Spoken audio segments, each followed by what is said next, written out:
Okey, Assalamualaikum semua. Okey, hari ni kita belajar subjek fiqh. Jadi siapa yang ada buku teks boleh tengok muka surat 1, 2 dan 3 hari ni. Okey. Ni bukan tudung semalam Okey. Kita mula Okey. Ni Ustazah ambil daripada buku teks juga tau. Macam biasa boleh tengok Ustazah punya mouse pusing-pusing ni. Okey, Ustazah bacakan. Pengertian ibadah. Ibadah ialah pengabdian diri kepada Allah sama ada perkataan atau perbuatan yang bertepatan dengan syariah. Okey, tak apa. Sebab Ustazah tahu ramai belum faham nak baca Jawi kan? Ustazah baca balik dalam bahasa Melayu dia. Okey. Pengertian ibadah. Okey. Ibadah tu apa? Ibadah tu ialah pengabdian diri kepada Allah. Allah ni siapa? Tuhan kita kan? Sama ada perkataan atau perbuatan yang bertepatan dengan syariah. Okey. Okey, apa maksud dia? Pengabdian diri kepada Allah ni. Tak faham lah kan? Okey, tak apa. Ustazah terangkan. Maksudnya, kita ni menjadi hamba kepada Allah. Tadi Ustazah cakap Allah tu siapa? Tuhan kita semua kan? Maksudnya kita kena sembah Allah. Kemudian melakukan perintah Allah. Apa yang Allah suruh kita kena buat. Kalau buat dapat apa? Pahala kan? Okey. Kemudian meninggalkan larangan Allah. Kalau kita tinggalkan larangan Allah pun dapat pahala. Tapi kalau kita lakukan apa yang Allah larang ni, kita dapat dosa. Kan? Semua tahu kan dosa pahala kan? Kalau buat benda baik dapat pahala. Kalau benda tak baik dapat dosa. Okey. Kalau tengok buku teks muka surat 2 tu ada contoh-contoh ibadah. Okey. Contoh yang pertama adalah solat berjemaah. Okey, solat berjemaah ni maksud dia solat yang beramai-ramai lah. Kalau kamu solat sendiri tu nama dia bukan solat berjemaah. Kejap Okey. Yang kedua, membaca Al-Quran. Okey, tengok yang ketiga ni pula. Okey. Nampak ni, kakak kita ni, dia tolong bawa beg nenek ni. Beg ni ada sayur, ada barang-barang beli kat pasar. Dia membantu orang tua. Nampak tak dia pegang tangan? Dia tolong nenek ni jalan. Okey, kemudian solat jenazah. Jenazah ni maksud dia ni yang dalam keranda ni, orang yang dah meninggal. Okey, kemudian bersedekah. Nampak dia masukkan duit dalam tabung masjid. Okey. Kita tengok contoh lain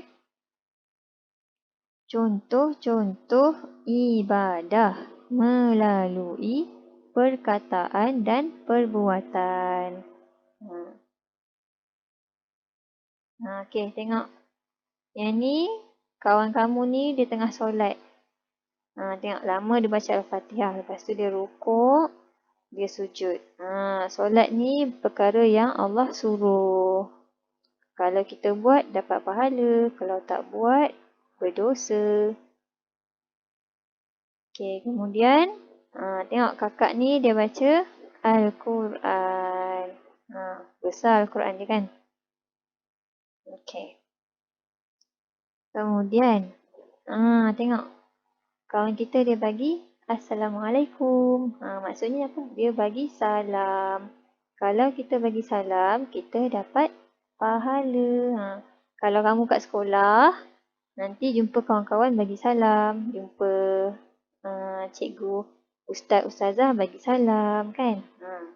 Kalau kat rumah bagi salam dekat mak ayah je lah dengan adik-beradik. Pun boleh dapat pahala. Okey. Yang ni dia sedekah. Okey.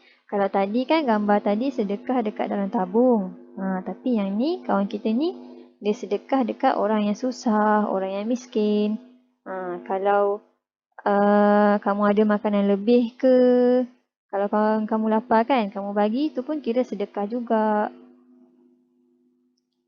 Okey. Kita tengok ni muka surat 3. Kitaran aktiviti harian murid. Okey. Semua ni apa yang seorang murid macam kamu lakukan dalam satu hari. Tapi semuanya termasuk dalam ibadah. Okey, tengok gambar yang pertama ni kan. Dia bangun tidur, dia ucap Alhamdulillah. Dapat pahala. Ibadah lah tu. Okey, tengok yang kedua ni. Lepas bangun tidur, dia pergi mandi. Mandi, dia bersihkan diri daripada najis dan kotoran kan. Okey. Membersihkan badan daripada kotoran ni Allah suka tau orang yang bersih. Tu pun ibadah juga, dapat pahala. Kemudian lepas mandi dia solat subuh.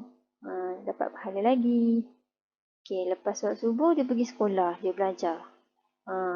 Orang yang belajar ni Allah sayang tau. Ni pun kira ibadah juga, okey? Dah belajar, dia solat zuhur. Okey. Ni sekolah menengah. Ni sekolah kemasaan pagi lah ni kan. Lepas tu dia balik, dia solat zuhur, dapat pahala. Lepas tu dia pergi sekolah petang, sekolah agama. Sekolah yang sekarang ni lah. Kan? Yang belajar subjek fiqh ni sekolah agama lah. Pun dapat pahala. Okey. Lepas tu dia balik rumah, dia solat asar. Solat asar ni dapat pahala juga, ibadah kan. Okey, kemudian dia pergi main bola. Sekarang PKP ni main bola dalam rumah je, okey? Beriadah tu dikira ibadah juga. Bersukan dan beriadah, okey? Kemudian dia solat. Dia solat maghrib, dia solat isyak. Lepas tu dia lepas solat isyak tu dia buat ulang kaji pelajaran. Apa yang ustazah ajar tadi kat sekolah dia baca balik. Dia fahamkan balik. Tu dia cubaan untuk belajar tu. So dapat juga pahala. Kemudian dia pun berehat dan tidur. Sebelum tidur dia baca doa. Jadi masa dia baca doa tu dapat juga pahala. Kan? Jadi apa yang berlaku dalam hidup kita sebagai seorang pelajar ni sebenarnya penuh dengan banyak ibadah. Banyak pahala kita boleh dapat sebenarnya. Okey? Jadinya untuk hari ini itu sahajalah subjek fiqh kita. Nanti sudah buat video lagi. Okey? Thank you. Bye. Assalamualaikum.